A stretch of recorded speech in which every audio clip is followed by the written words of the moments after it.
নমস্কার, কেমন আছেন সবাই? মিস্টার মিসেস দত্ত খুঁটিনাটি ব্লগে আপনাদের অনেক অনেক স্বাগত। আজ আমি আপনাদের সঙ্গে কুমড়োর একটা দুর্দান্ত ইউনিক রেসিপি শেয়ার করতে চলে এসেছি। প্রত্যেকের বাড়িতেই কুমড়ো দিয়ে ব্রেকফাস্টে একটা তরকারি হয়েই থাকে। বাঙালি বাড়িতে বলবো কুমড়োর ছক্কা মোটামুটি প্রায়ই হয়েই থাকে ব্রেকফাস্টে, আর সাথে থাকে লুচি বা পরোটা। কিন্তু আজকে আমি আপনাদের সঙ্গে একটা ইউনিক রেসিপি শেয়ার করব। কুমড়োটাকে আমি এরকমভাবে কেটে নিয়েছি, আর কুমড়োর ছিলকাটাকে ছুলে নিয়েছিলাম। এবার একটা গ্রেটারের সাহায্যে এইভাবে গ্রেট করে নিলাম। বীজগুলোকেও ফেলে দিয়েছি। অল্প পরিমাণ কুমড়ো নিয়েছি, এখানে 250 মতো কুমড়োকে আমি গ্রেট করে নিয়েছি। আর একটা জায়গা নিয়ে নিয়েছি, জায়গার মধ্যে আমি দিয়ে দিলাম 1 বাটি মতো আটা। আপনারা চাইলে এটা ময়দা দিয়েও করতে পারেন, কিন্তু আমি এখানে আটা দিয়েই করছি। এবার গ্রেট করে রাখা কুমড়োটাকে আটার মধ্যে একে একে দিয়ে দিচ্ছি। সবটা একবারে একসাথে দিয়ে দেব না।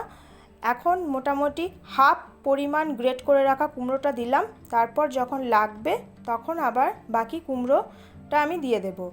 আর দিয়ে দিচ্ছি চপ করে রাখা বা কুচিয়ে রাখা ধনেপাতা। স্বাদ মতো নুন দিয়ে দিলাম। আর দিয়ে দেব একদমই অল্প পরিমাণে ওই হাফ চামচ মতো হলুদের গুঁড়ো। আর দিয়ে দিচ্ছি 1 চামচ মতো আদা আর কাঁচা লঙ্কার পেস্ট। এটাকে আমি মিক্সিং জারে পেস্ট বানিয়ে রেখেছিলাম, আদা আর কাঁচা লঙ্কা, সেই পেস্ট 1 চামচ মতো দিয়ে দিলাম। হাফ চামচ মতো দিয়ে দিলাম জোয়ান। জোয়ানটা দেওয়ার ফলে এর স্মেলটাও কিন্তু খুব সুন্দর আসবে আর খেতেও খুব ভালো লাগবে। সব কিছুকে একসাথে বেশ ভালোভাবে আমি মাখিয়ে নেব। এখন কিন্তু একেবারেই জল ইউজ করা যাবে না। একে একে মাখিয়ে নেওয়ার পর যদি মনে হয় এখন জলের প্রয়োজন, তাহলে গ্রেট করে রাখা যে বাকি কুমড়োটা রয়েছে সেটাকে আমি মিক্স করে দেবো। জল কিন্তু এর মধ্যে দেওয়াই চলবে না। এই যে আটা আর কুমড়োর ডো খুব সুন্দরভাবে রেডি হয়ে গেছে। কত সুন্দর সফট একটা ডো আমি এইভাবে রেডি করে নিয়েছি পরোটার জন্য। ব্রেকফাস্টে বা ডিনারে বলুন, এই রেসিপিটা কিন্তু সবার খেতে খুব ভালো লাগবে। একবার বানিয়ে অবশ্যই দেখবেন। একটা ইউনিক ধরনের রেসিপি আপনাদের সঙ্গে শেয়ার করার চেষ্টা করলাম। আটা আর কুমড়োর যে ডোটা রেডি করেছিলাম, সেই ডো থেকে আমি অল্প করে আটা কেটে নিয়ে এইভাবে লেচি বানিয়ে নিয়েছি। পরোটা বানাবো এতটা পরিমাণ আমি নিয়েছিলাম। বড় সাইজের একটা লেচি বানিয়ে ওপর দিয়ে অল্প পরিমাণ আটা ছড়িয়ে এবার এটাকে বেলে নেব। খুব পাতলাও করব না, খুব মোটাও করব না। দেখুন কতটা পরিমাণ পাতলা করছি বা মোটা করছি। আপনাদের সঙ্গে সবটাই শেয়ার করব, আপনারা শুধু সাথে থাকুন, পুরো ভিডিওটা স্কিপ না করে দেখতে থাকুন।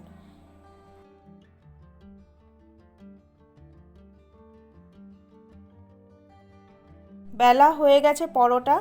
এই যে এতটা পরিমাণ আমি পাতলা করেছি। এই রকমভাবেই পরোটাটাকে বেলে নিতে হবে। আপনারা চাইলে চৌকাভাবেও বেলে নিতে পারেন, ত্রিকোণাও বেলে নিতে পারেন। আমি গোল গোল করেই বানিয়েছি। এবার ভালোভাবে এটাকে সেঁকে নেব।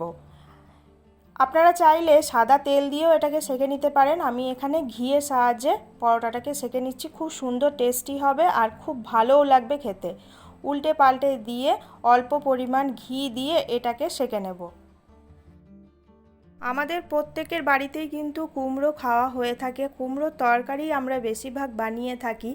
এই রকম ধরনের ইউনিকভাবে কুমড়োর পরোটা আশা করি কেউ কখনো বানিয়ে দেখেননি। যদি বানিয়ে থাকেন তাহলে অবশ্যই আমাকে কমেন্টে জানাবেন, আর কেমন হয় খেতে সেটাও একবার ট্রাই করে দেখবেন। ট্রাই না করলে তাহলে কিন্তু বুঝতেই পারবেন না কেমন হয় এই পরোটা।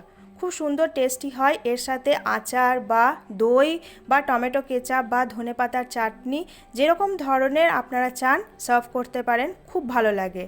বাচ্চারা অনেকেই কুমড়ো খেতে চায় না, সেই বাচ্চাদেরকে এইভাবে কুমড়ো গ্রেট করে পরোটা বানিয়ে খাওয়ালে তারা কিন্তু ধরতেই পারবে না।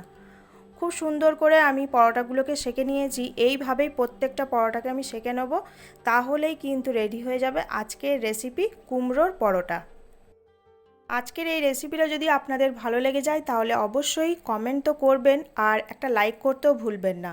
রেসিপিটা দেখতে দেখতে যদি ভালো লাগে তাহলে আমার চ্যানেলটাকেও সাবস্ক্রাইব করে রাখতে ভুলবেন না। সবাই খুব ভালো থাকবেন, সুস্থ থাকবেন, সাবধানে থাকবেন। আমি এই পরোটাগুলোকে খুব সুন্দর করে সার্ভ করে দেবো। আপনারাও চাইলে এইভাবে সার্ভ করতে পারেন, সবার কিন্তু খুব ভালো লাগবে। সবাই খুব ভালো থাকবেন, সুস্থ থাকবেন, সাবধানে থাকবেন। আগামী দিনে আরও নিত্য নতুন ধরনের রেসিপি আপনাদের সঙ্গে শেয়ার করার জন্য চলে আসবো। টাটা।